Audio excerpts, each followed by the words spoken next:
Hello, I'm Antonia and this is Noel and we are from Boxtail Soup Theatre Company and we are back in our studio now. Yeah, we finished off our tour at the beginning of this month, so we're at the end of April now. But it seems like absolutely ages ago. But at the beginning of the month, yeah, we finished off the spring tour with Dorchester, Taunton, Portsmouth, the Isle of Wight, the Mac in Birmingham, and then finally the last two performances were at Norwich. So that was great. We had a lovely time with that, but it seems like ages ago because since then we've been back in the studio and back to making. So we've been remaking the puppets and the set for our version of The Picture of Dorian Gray, which we made a while ago now, but we've decided to just revamp it a little bit so that will go out on tour at the beginning of next year. And the puppets that we made for the original version were lovely. They sat in frames on the set, but they were slightly impractical. We were quite new when we made the show. We'd only made one particular kind of puppet before that, the ones that we used for Northanger Abbey. And so we wanted them to fit in the frame, so we made them quite flat. But it meant that, we used to call it plate facing. It meant that when you were on stage with them, you had to be really careful that you didn't turn them. You couldn't really turn them at all, could you? You could sort of barely turn them more than about that.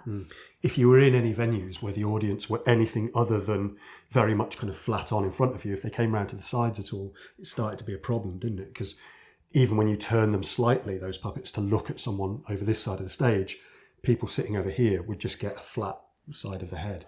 So we decided we would give them another go. We're probably going to use the same bodies that we made before because they fit nicely into the frames.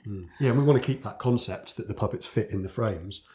But we've made some new heads. So we have a little bit of footage of them before they were covered and before they had hair on. But to be honest, I actually forgot to take too many pictures because I was just sort of trying to get on with it. So they're all slight caricatures, really. This is Lady Agatha. The faces, we've still tried to make them not too deep, so they are relatively flatter than the ones we use for casting the runes, for example, which are a bit more naturalistic. If you just turn her slightly side on, it is a big difference because even from there, you're still getting a sense of the detail of the face. You can still see the full profile and everything. Whereas for those old puppets, yeah, you just lose them. And I mean, it's a lot because we've moved into larger venues these days, so we didn't have the same problems then that we do actually, now. You just reminded me, I hadn't really considered that they were after the puppets that we made for Northanger Abbey, which we then used for several different shows, that these were the first different ones we made. The first ones. And we also, the original ones for this show didn't have any hair. They had different kind of eyes. So we've gone for the kind of hair that we make these days. So strands of paper. I'm quite pleased with her bun. So we've got a few of them here. This is Lady Narborough. Again, you can see the sort of caricaturing in the face, wider than would be probably natural, trying to emphasise the features a little bit. They're kind of 3-second puppets, this cast. They only appear once for the most part, don't they? Apart from one or two of them. And then very briefly. But nevertheless, it's nice to have because of the nature of the story and because of the society it takes place in, it's nice to have it feel populated. So it is worth the effort to make them all and have them all be a part of the set and then a part of the show. Mr. Erskine. Yeah. His moustache. And as you've seen before, they're made in the usual way. The pizza boxes that are cut into strips, and then we make a frame out of the pizza box. Then that frame gets covered with an initial layer of papier-mâché, and then you kind of go through and add some sculpting and some detail to the face and some things like the eyebrows. And I think this one is a good example of sort of being halfway there because he hasn't had...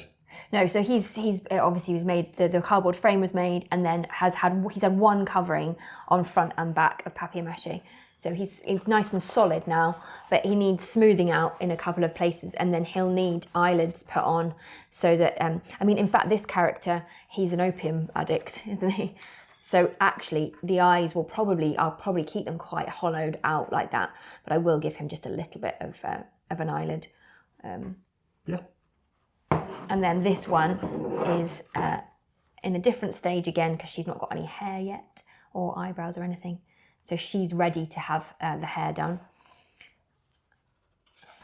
Yeah, but they're made in exactly the same way as we've been making the puppets for a little while now. But we're pleased with them so far. I think they look good. Yeah, absolutely. I feel like they have kept the essential character of the ones that we, the characters from the story, the ones that we made before, but they've just made them a little bit more detailed and more intricate, and also more useful from more than one angle, which is good. Exactly, and from a distance as well. Yeah. So yes, that's what we've been doing. We've also been redesigning the set slightly. We're keeping the frame concept, but we've got some additions to that. But we'll show you that in a separate vlog, I think, because we've got a little set model and everything, and then some footage of the actual pieces coming together very nicely. So we'll show you that another time. Yeah. Thanks for watching, and we'll see you next time.